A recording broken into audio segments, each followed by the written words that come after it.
Vocación por la enseñanza. Nuevas herramientas para grandes logros en la educación. Esto es De la A a la Z. Puebla en casa. ¿Qué tal? ¿Cómo está? Me da muchísimo gusto poderlos saludar. Estamos en De la A a la Z, Puebla en casa, un programa de la Secretaría de Educación y el Sistema Estatal de Telecomunicaciones. Estamos transmitiendo a través de C Televisión por el canal 26.1 en señal digital y a través del canal 126 en señal de cable. También a través de SET Radio nos estamos enlazando con la red estatal de radiodifusoras y le recomiendo que siga nuestra página de Facebook si es que quiere tener la transmisión de este programa. Puede hacerlo a través de la Secretaría de Educación www.sep.puebla.gov.mx. Antes de comenzar el programa, quiero darle la bienvenida y saludar con todo el gusto a mi compañera Alejandra Varela García. Ella es intérprete en lengua de señas mexicanas y estará acompañándonos durante toda la transmisión. Por otro lado, le comento que existen 2 líneas telefónicas que la dependencia pone a su disposición. Si usted tiene alguna situación no resuelta, alguna duda, alguna pregunta, bueno, pues tenga muy en cuenta estos teléfonos. Son el 22 22 29 38 20 y 22 22 29 38 25 en un horario de atención de 9 de la mañana a 3 de la tarde. Estos teléfonos es importante que los conserve por si en algún momento los llega a requerir. Y ahora le voy a dar los medios de contacto para el proceso de preinscripción a primer grado. Están apareciendo en pantalla y también le recomiendo que si nos está escuchando y no los puede anotar, si no los puede ver, bueno, pues los números que le di anteriormente, esos le sirven, ahí puede marcar y lo canalizan con estos teléfonos de contacto para el proceso de preinscripción a primer grado de preescolar, primaria, educación indígena, secundaria general, secundarias técnicas, media superior, centros escolares y telesecundarias. Ahí estuvieron apareciendo y bueno, pues ahora vamos a hacerles la recomendación de este pacto comunitario. De verdad, no hay que bajar la guardia, no hay que confiarnos, hay que seguir haciendo con mucha responsabilidad estas acciones que son fáciles, pero si no las hacemos se convierten en un problema general. Vamos a lavarnos las manos de manera frecuente durante por lo menos 20 segundos y con mucha jabonadura. No escatimen la jabonadura. También vamos a desinfectar y limpiar superficies y objetos de uso común, como por ejemplo las llaves, el celular, etcétera.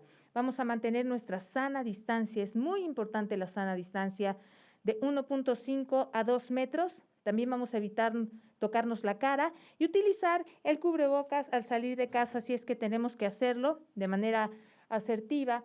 Si es de tela, hay que lavarlo todos los días al llegar a casa con mucha agua y jabón y, bueno, si es desechable, lo depositamos en el cesto de la basura. Y vamos a comenzar nuestro programa presentando a nuestro invitado del día de hoy. Él es el maestro Óscar Moisés Romero Castro. El tema que vamos a abordar el día de hoy es hacia una conceptualización filosófica de la no violencia y la formación humana. Antes de que nos dé los buenos días, déjeme comentarle un poco de su currículum, que es amplio y además, bueno, pues para que usted vaya conociendo a la persona con la cual vamos a platicar el día de hoy. Él es parte de la comunidad del doctorado en Filosofía Contemporánea de la Facultad de Filosofía y Letras de la UAP, maestro y licenciado en Filosofía por la misma universidad, con el apoyo financiado por el Consejo Nacional de Ciencia y Tecnología. Es autor de diversas publicaciones y reseñas en revistas y libros como Grafilia, Reflexiones Marginales y Estudios para la No Violencia número 1, y es autor del artículo Violencia expuesta, consideraciones filosóficas sobre el fenómeno de la fosa común, entre otras publicaciones. Muy buenos días, maestro Óscar Moisés, ¿cómo le va? Muchas gracias, muy bien, muchas gracias Gaby por la invitación a este programa y este espacio. Qué gusto que nos acompañe, sobre todo hoy que es un día a resaltar. Hoy es 25 de mes y recuerden que es el día naranja. Hoy es día naranja y puede portar, mire como yo estoy teniendo este fistol, pero si usted no tiene, bueno, con que vista alguna prenda naranja, los hombres, en su caso, alguna corbata, no sé, algo distintivo para saber que forma parte de esta gran campaña en contra de la violencia hacia las mujeres y las niñas. Qué tema tan importante, maestro, ¿no? Ya mencionábamos hacia la conceptualización filosófica de la no violencia y la formación humana. Gran tema. Sí, sobre todo porque recordemos un poco, históricamente las comunidades han sufrido violencia, ¿no? Es una manera histórica y para comenzar quisiera solamente aclarar, ¿no? Que si hablamos de no violencia es hablar de que nos oponemos rotundamente al uso de la violencia como un medio, como un fin. O sea, en ningún uso de la violencia tiene que ser tolerable. Y para eso, con relación a la formación humana, concebimos la formación humana se define como el desarrollo que impacta en el crecimiento personal y social del individuo. De esta manera, un sujeto formado desde la dimensión de las humanidades o la filosofía cuestiona sus esquemas conceptuales. Es un ser que reconoce su papel en la sociedad, que se mira como un cuerpo en el mundo y sus espacios concretos de acción y comprende la diversidad cultural en la que está inmerso. Por lo tanto, en ese asunto sí me gustaría aclarar que la relación entre la no violencia y la formación humana, es decir, tocar los temas de la violencia, les compete también al ámbito escolar. Y no solamente al ámbito escolar, sino en el ámbito de formación, sino desde la casa, en los estratos de la sociedad, o cualquier estrato de la sociedad que intervenga con el asunto de la formación, siempre va a estar ahí la violencia. O sea, podemos ver hasta desde lo familiar que los niños o los hijos aprenden por medio de los golpes. Eso sería, por principio, negarnos a ese tipo de formación, porque la no violencia te pondrá un alto desde el principio diciendo, la violencia no es el medio para conseguir cualquier fin. Antes tendríamos que comunicarnos, mostrar otras vías de interpretación para cuestionarse si esto de verdad nos forma, si la violencia nos forma como sociedad. Así es. Y justamente, maestro, de la A a la Z, Puebla en Casa es un programa de la Secretaría de Educación. Vamos a aterrizarlo y a enfocarlo hacia el área educativa, efectivamente, en todas las aulas, cualquiera del nivel que sea, pues hay que preparar a los docentes, ¿verdad? Concientizar a los padres y también informar a los alumnos y alumnas para que no normalicemos, ¿no? Entrecomillado, la violencia. Es una situación delicada que sucede de manera frecuente y bueno, ahora con la situación de pandemia, al estar en casa, como la violencia también está presente en el núcleo, bueno, pues son cuestiones delicadas que han mermado el desarrollo académico de los alumnos. Exactamente. Y esto tiene que ver mucho en relación con una pregunta que resalta, ¿por qué se desarrollan los estudios de la no violencia? Parece que esto es muy nuevo, ¿no? Esto aparece durante a principios de lo que será siglo XXI. Recordemos un poco y vamos ahí tematizando para entender el contexto y el marco teórico. Los estudios de la no violencia aparecen por primera vez a finales del siglo XX. Recordemos que el siglo XX fue de manera documentada el siglo más violento que se presentó en la humanidad, con una cantidad de 170 millones de muertes producidas de manera violenta, pero además otros 34.4 millones producto por guerra entre estados, conflictos internos como las revoluciones, y esto el tiempo transcurrido en total cuenta aproximadamente la muerte de 200 millones, ¿no? Esta cifra es abrumadora. A lo mejor en este principio, en este contexto, en ese momento, los tipos de violencia intrafamiliar o los tipos de violencia de género no eran prioritarios, ¿no? Para su momento por el contexto en el que se vivía. Pero empezando el siglo XXI, recordemos, se inicia el siglo XXI con el evento del 9/11, otro evento de violencia masiva, pero aparecieron y se empezaron a nombrar por medio de las humanidades, la filosofía y las ciencias sociales, otro tipo de eventos como la violencia de género, como la violencia hacia los niños, a las niñas, como la violencia escolar. Eso que parecía, en un tiempo parece que todo se ha vuelto violencia, pero en realidad no. En realidad, como una investigadora de la UAM, Marcela Benebra, decía, parece que lo que no parecía violencia, en 10 años se ha transformado y ahora parece violencia. Pero esa transformación se debe a un cambio de conciencia respecto a la actitud que se tiene con la violencia. La violencia no se debe de usar en todas sus esferas. se tiene que evitar a toda costa. Claro, bueno, por supuesto que se tiene que evitar y seguimos con este tema. Yo le voy indicando, maestro, ya nos mencionaba acerca de los esquemas conceptuales que tiene cada persona, cada familia, cada individuo tiene una percepción de la realidad según lo ha visto, cómo ha sido este desarrollo. Entonces, si en casa, y los padres que son los primeros educadores, existe este tipo de acciones que desembocan en la violencia, este esquema se quedará pensando en qué es el correcto y se va a replicar. Ahí es lo delicado, maestro. Sí, lo delicado es eso, que la violencia se puede consumir en los medios de comunicación, se puede consumir, está en todos los estratos de la vida. No por lo tanto decimos que todo es violencia, pero en ese asunto sí la percepción y educar por medio de la percepción de la no violencia es educar y también visibilizar esos eventos violentos que en su momento no parecían violentos, ¿no? Entonces, ese asunto te da vías de interpretación para que se vayan formando los seres humanos respecto de en este contexto, ¿no? Que pareciera que es la continuación del siglo XX. Claro.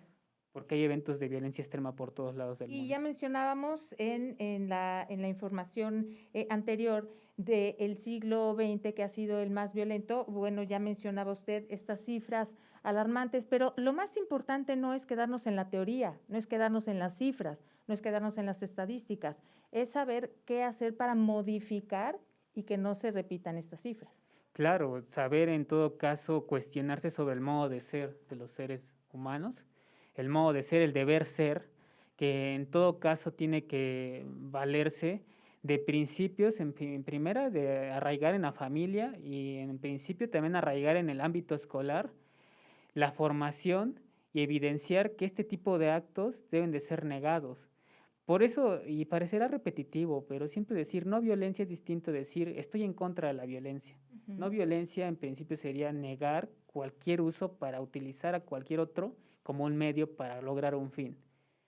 Inclusive hasta en una revolución. Tendremos que ser bien radicales en ese asunto. Decir no a la violencia y bien alto a la violencia en todas sus esferas. Claro. Y bueno, pues nos vamos ahora, ya que estábamos hablando acerca de cuestiones mundiales, específicamente al contexto en México, ¿no? ¿Por qué importa estudiar la no violencia actualmente? Esa es una pregunta muy interesante y sobre todo no nada más para mencionarla, sino el real estudio, ¿no? La investigación. Sí. ¿Por qué, maestro? Claro, identificar el contexto local mexicano, pues es obviamente basarnos en organismos internacionales.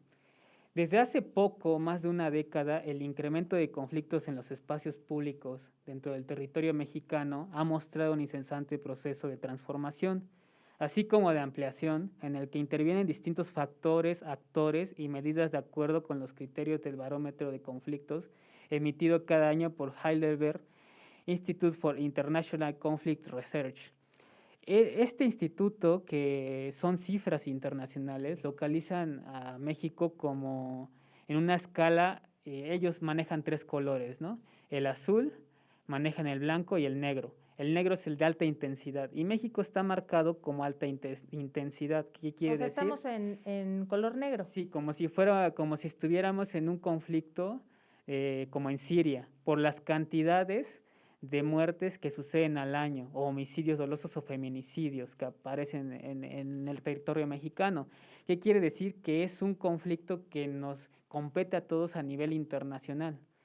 Entonces, esta preocupación que se tiene, ¿no? Que lo que tanto los formadores le tienen que poner atención a este tema, a lo mejor darse un tiempo y también tener un cierto esquema de comprensión para los alumnos, ¿no? Decir, ¿en qué momento yo te voy a enseñar temas sobre la violencia y cómo negarla, ¿no? Cómo decir no violencia, pero también, porque los temas son cruentos y delicados, saberse dirigir al público, ¿no? Claro, eso es lo más importante. Son situaciones delicadas, son situaciones que muchas veces existen, pero no se hablan, ¿no? O si se hablan, a veces no les creen, porque muchas veces también las estadísticas muestran que la violencia se está generando por parte de algún familiar muy cercano. Entonces, este tipo de situaciones en niños y niñas, hay que tener una sensibilidad. Son temas muy, muy delicados, maestro. Sí, claro, son delicados. El formador tiene que tener la capacidad de hacer estrategias para dirigir estos temas. No puedo ponerle un documental a un niño con clasificación distinta, no a su edad, porque sí hay que tener en cuenta, por ejemplo, a lo mejor desde experiencias, contarle la experiencia en lugares como en Siria, ¿no? Que viven los niños que están viviendo la guerra en este momento. A lo mejor sí crearles esa compasión, ese acompañamiento y escuchar esos testimonios para que sensibilicemos en ese tema, ¿no? De que es difícil vivir en violencia y de que no queremos replicarlo en todos los lugares del mundo, ¿no? Por supuesto. Debemos evitar el replicarlo y bueno, pues después de que ya vimos la situación específica y el contexto en México, también debemos concebir que toda violencia es un acto intencional, porque muchas veces como que justificamos.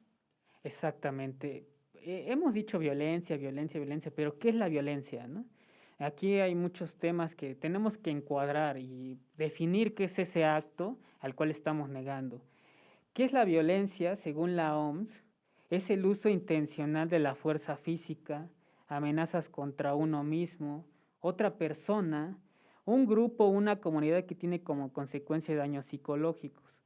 Según la OMS, la clasificación de la OMS divide el concepto de violencia en 3 categorías: la violencia autoinfligida, la violencia impersonal y la violencia colectiva. Estos serían como los esquemas que la OMS nos va a dar para poder entender. Por principio, A ver, entonces, esto lo dicta la Organización Mundial de la Salud, sí. la OMS. Y ya que tenemos esta clasificación, ¿nos pudiera indicar y hablar un poco más acerca de cada uno, ¿no? Tenemos la violencia, bueno, existe la violencia autoinfligida, la violencia interpersonal y la colectiva. Claro. La violencia autoinfligida en principio sería esta violencia de comportamiento suicida, ¿no? Autolesiones. Ahí entra el fenómeno del suicidio, la que uno solo se provoca. La violencia interpersonal sería aquella que se da en el ámbito de lo familiar. Aquí puede entrar el asunto de la violencia familiar, incluye menores, pareja, ancianos, así como violencia entre personas sin parentesco, los vecinos. Ese es un ámbito muy reducido. Y la violencia colectiva es la violencia social, política, económica, ahí donde entran los conflictos de guerra o conflictos internacionales, o conflictos donde se dan eliminaciones a un sector de grupo, ¿no? Se le aplica la violencia a un sector de grupo. Sería la violencia colectiva. Este marco de referencia nos tiene que dejar en claro que violencia es un acto intencional, el uso de la razón para poderle causar daño o sufrimiento a otro. En ese marco que ya hemos reducido, quedan fuera sobre todo fuerzas naturales, un terremoto. Sí, algo que está fuera de nuestras manos. Fuera de nuestras manos no puede ser considerado violencia. El Big Bang, cuando esa fuerza que es abrupta, no se considera violencia. Es una fuerza distinta.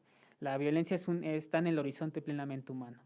Es humana. Así es, y concebido como un acto intencional por más de, es que yo no quería hacerte daño, es que una disculpa, estaba enojado. Bueno, pues entonces más bien hay que pensar lo que decimos para evitar herir, lastimar. Muchas veces las palabras dañan más que los golpes, maestro. Exactamente. Bueno, no queremos ninguno, ni golpes, ni palabras. Claro. Pero en este caso, por eso es que pareciera que los estudios de la violencia nombran como si todo fuera violencia, pero en realidad no. Es aquella que daña, que trata, inclusive las palabras quieren dañar, causar un daño al otro, ¿no? Por eso se utilizan. En ese principio es intencionada, ¿no? Intencionada la noción de la violencia. Toda acción violenta es una acción racional.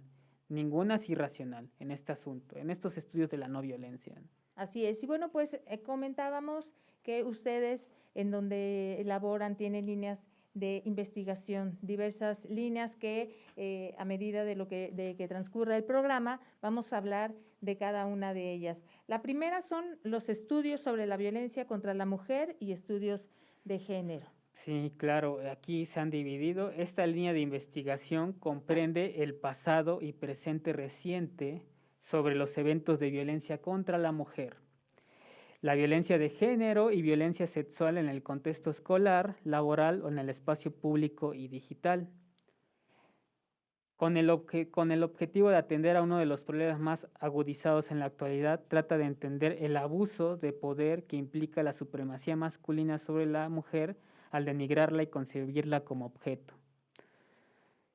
Esta línea de investigación, según nuestras tres primeras definiciones de violencia autoinfligida, violencia interpersonal y violencia colectiva, pareciera que esta misma línea de investigación trabaja las tres líneas, ¿no? Por un principio, porque una víctima de violencia de género muchas veces se orilla, sobre todo la violencia digital, orilla a la víctima al suicidio. Puede llegar en ese caso. También es una violencia interpersonal porque puede venir desde todas las áreas, desde los familiares, denigrar o hacer menos a una persona por el simple hecho de ser mujer, es una violencia. Se tiene que nombrar como tal y entraría en el asunto de la violencia interpersonal, pero también en la violencia colectiva, porque los medios de comunicación también replican, ¿no? Estos mensajes que la comunidad o la familia también ha adquirido por medio de estos medios. Entonces hay que cuestionarlos sobre todo, y esa línea de investigación abarca estos estudios que se han generado desde la Benemérita Universidad Autónoma de Puebla y con otras universidades y colaboración internacional, pero aquí sí me gustaría destacar que toda esta teoría está basada en dos personalidades de la UAP, que es María del Carmen García Aguilar y Luz María Flores Bautista, que son las que han tematizado esta línea de investigación. Así es, y justamente hablando de las cuestiones escolares, pues se sabe, cuando las clases antes eran presenciales, ¿no?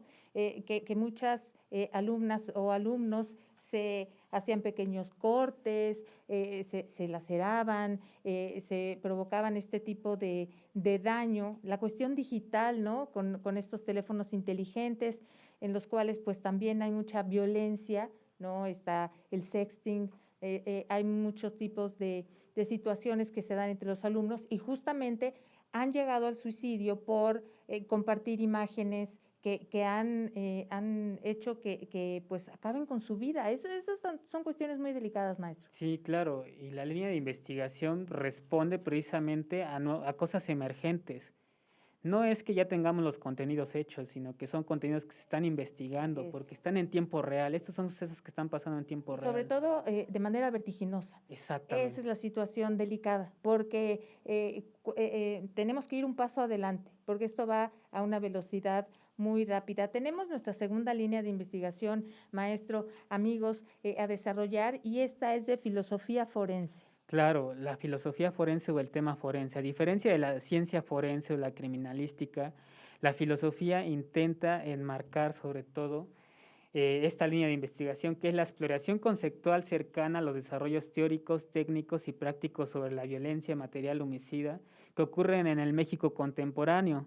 Sus resultados persiguen la visibilización, desnormalización de la violencia, así como impulsar una resistencia discursiva que embiste contra la violencia en hechos circunstanciales, criminales o acotadas en una localización espacial de territorios del narco o del crimen organizado.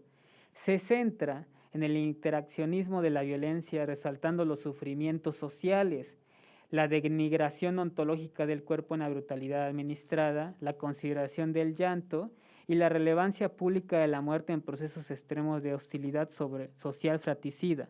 Aportar elementos críticos para reconfigurar jurídica, espacio vital y política del México actual. Bueno, maestro, entonces aquí sí vamos a tener que hacer un alto, porque es este texto que acabamos de ver en pantalla y que amablemente nos compartió para todas las personas que nos están escuchando, pues tiene muchos tópicos a resolver, porque se utilizan palabras que a lo mejor ustedes que están investigando dominan porque usan diario, pero es importante, y como este programa llega al interior del estado y llega a muchas personas, será importante explicarlo de manera mucho más aterrizada. Claro que sí. Lo que quiere dar a entender los estudios de la filosofía forense respecto también de la formación humana, quiere atender al contexto. Como hemos dicho, estos 3 paradigmas o estas 3 divisiones de violencia autoinfligida, interpersonal y colectiva. Estos estudios entran mucho dentro de la violencia colectiva. También dentro de la violencia colectiva en un sentido de los medios de comunicación. Sabemos que en el país, y como lo hemos dicho y hemos determinado, está en un momento crítico de violencia. No solamente en los espacios estatales, sino nacionalmente. ¿Qué quiere decir esto? Que la filosofía forense, por medio de un estudio de la no violencia, va a negar, pero al mismo tiempo también va a visibilizar, porque los eventos de violencia dejan a su alrededor, inclusive en un homicidio, por ejemplo, dejan a sectores afectados, la familia. Ujú. ¿Qué pasa con esas víctimas que sufrieron de un homicidio doloso, ¿no? Un homicidio en ese asunto. ¿Qué pasa con un feminicidio? Hay ahí también un sector de la población que se tiene que atender, y es ayudarles con los procesos de duelo, con los procesos de sufrimiento, y en ese asunto la formación también tiene que desarrollar herramientas para que se les dé el contenido de que la muerte está aquí presente, ¿no? Está presente, pero también la muerte violenta, ¿cómo comprenderla? Esos procesos también tienen que estar ahí dentro y enmarcarse dentro de estos estudios. Es la noción escolar frente a lo que está pasando hoy en día, ¿no? Lo que está pasando en tiempo real, como había dicho anteriormente. Claro, cualquier tipo de muerte es algo muy duro, sin embargo, un hecho violento lo hace aún más. Por ello, la situación que estaba hablando, que hay que canalizarse y tratarse de una manera asertiva, ¿no? Para poder ayudar. Ahora, esta cuestión de la hostilidad social fratricida, ¿a qué se refiere? Sí, la hostilidad social fratricida precisamente habla de los eventos que son de violencia extrema. Vivimos eventos, y no quiero mencionarlos por el público, pero eventos bastante fuertes, ¿no? Que tienen que ver evidentemente con las matanzas que han habido alrededor del país, pero hasta ahí lo dejaré. Perfecto. Entonces nos vamos con la línea de investigación, la 3, de urbicidio y estudios sobre el exilio. Exacto. Esta línea de investigación de estudios sobre el urbicidio y el exilio busca deconstruir conceptualmente las implicaciones que tienen para los tiempos de globalización bélica y armamentos tecnológicos una serie de prácticas estructuradas, consensuadas y abiertamente aceptadas que bajo los neologismos de renovación, modernidad y progreso aniquilan las formas de habitar de una comunidad históricamente articulada en la íntima relación de los habitantes con una ciudad determinada. Este trabajo responde a la siguiente pregunta: ¿qué se acaba o qué se pierde cuando se destruye una ciudad? Afirmar el urbicidio permite comprender desde el enfoque filosófico en acercamientos categoriales como el espacio, el cuerpo, el habitar, e irradia hacia temas de comprensión ontológico, cultural, política, social y ética. Así es, entonces nos vamos a referir al espacio. Sí, al espacio público. Así es. Al espacio público, porque aquí esta línea de investigación atiende sobre todo a sectores como la violencia a los migrantes, que no solamente lo sufrimos a nivel local, sino lo sufrimos a nivel internacional. Por todos lados hay migrantes, hay exiliados, ¿no? Que se exilian de sus países por diversos eventos. Pero específicamente esta línea quiere hacerte pensar, o hay que pensar sobre esos procesos, por ejemplo en Siria, de esos niños que no tienen dónde vivir, a causar o dar esos contenidos también a nuestra población escolar, porque tienen que conocerlos, que hay sectores en donde no tienen una vivienda donde vivir, se les ha destruido todo, ¿no? Y eso también nos ayudaría a tener una empatía social sobre los procesos de violencia, ¿no? Que están apareciendo hoy en día. Entonces, esto sería también enmarcarlo directamente con lo que sería la formación humana.